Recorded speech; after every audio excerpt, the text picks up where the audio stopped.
Hello and welcome to Academy for You and welcome to this tutorial. In this tutorial today I'm going to tell you about the RAM and ROM.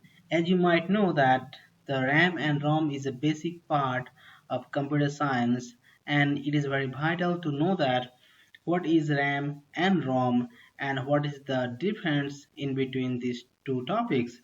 So I'm going to cover and will tell you all the details about RAM and ROM. So let me begin with the RAM, the definition of RAM.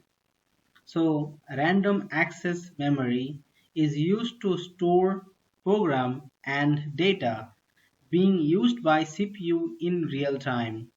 So the data on the random access memory can be written and erased any number of times. So as per the definition suggested that RAM can be used to store and retrieve data in real time by CPU. So uh, also again there are two types of RAM available, and mainly I will be writing the types here. Those types are static RAM, and the other one is the dynamic RAM. So what is this static RAM or SRAM? In short, we can call it as SRAM. So using this SRAM, it used to store a bit of data using the stat of a 6 transistor memory cell. And on the other hand, dynamic RAM or DRAM, which stores a bit of data using a pair of transistor and capacitor, which constitutes a DRAM memory cell. So these are again the types of RAM. So it is very important to know the basic definition of RAM first, then and also it is important to learn the types. So now we will move into the RAM ROM part, like what is ROM and its types. So as per the definition suggested here, so read-only memory ROM is a type of memory where the data has been pre-recorded and data stored in ROM is retained even after the computer is turned off or non-volatile. So as per the definition suggested that, so once you write any data into ROM, then you can actually access the data even after your computer is turned off or non-volatile. So if I give you an example like the hard disk, like the hard disk memory that you have in your computer, so whatever data you save in your hard disk, that you can access any point of time even if your computer is turned off.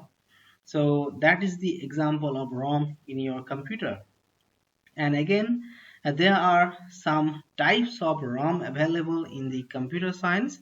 So I will be telling you the difference and I will be telling you the types now. So the types of ROM, we have the programmable and programmable ROM, and we have the erasable programmable ROM,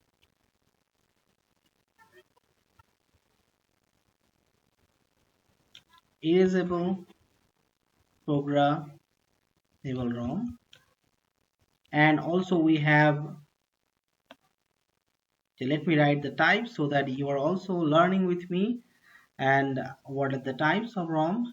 We have the electrically erasable, I'm writing in short, erasable programmable ROM, and also we have the mux ROM, that the last one of the types, that is the mux ROM. Let me quickly tell you the definition of these types. Like the programmable ROM, and where the data is written after the memory chip has been created and it is non-volatile. And the erasable programmable ROM, so where the data on the non-volatile memory chip can be erased by exposing it to the high intensity UV light, and the electrically erasable programmable ROM. And here the data, so on the non-volatile memory chip, can be electrically erased using the field electron emission. And on the other side, marks ROM, in which the data is written during the manufacturing of the memory chip. So that's the basic definition and the types. Now we are going into the very important part of this these two differences, like the table differences. Like what are the differences? I will be telling you now. Like if I talk about the data retention, in the case of RAM, so RAM is a volatile memory which could store the data as long as your power is supplied. But on the other side, ROM is a non-volatile memory which could retain the data even when your power is turned off. So that's the part of data retention. Now if we talk about the working type. So in the case of working type, in RAM, the RAM can be, the data stored in RAM can be retrieved and altered. But in the case of ROM, data stored in ROM can only be read. I mean, you cannot. You just can only read from the ROM, but you cannot alter the data. But in the case of RAM, you can actually retrieve the data as well as you can uh, do altering. Now, if I talk about the uses, like used to store, if I talk about RAM, used to store the data that has to be currently processed by CPU temporarily. And on the case of ROM, it stores the instruction required during the bootstrap of the computer. And RAM is always faster than ROM. That is because when your CPU is attached with because whenever an instruction comes, the CPU performs that instruction compilation. So CPU, when this RAM is more attached to CPU, so that's why the processing in RAM is always fast. Now we're coming to the CPU interaction. The CPU can access the data stored in it in the case of RAM, but if I talk about ROM, the CPU cannot access the data stored in ROM unless the data is stored in RAM, as I said. So if I talk about the lock side and capacity, so RAM is always in larger in size with higher capacity, but on the other side, ROM is always small in size with less capacity. And now coming to the accessibility, like in the case of RAM, the data stored in RAM is easily accessible. Now, as I said, that it is near to CPU, and so that it can actually access the data very easily.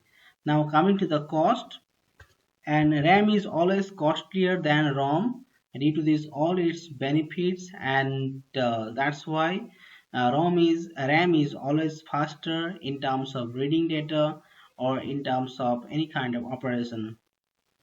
Thank you for this tutorial, and thank you for listening. And if you have any question, write in the below comment box. I'll be happy to answer those. And don't forget to subscribe our channel to Academy for You. Thank you and have a nice day, and see you in my other tutorial.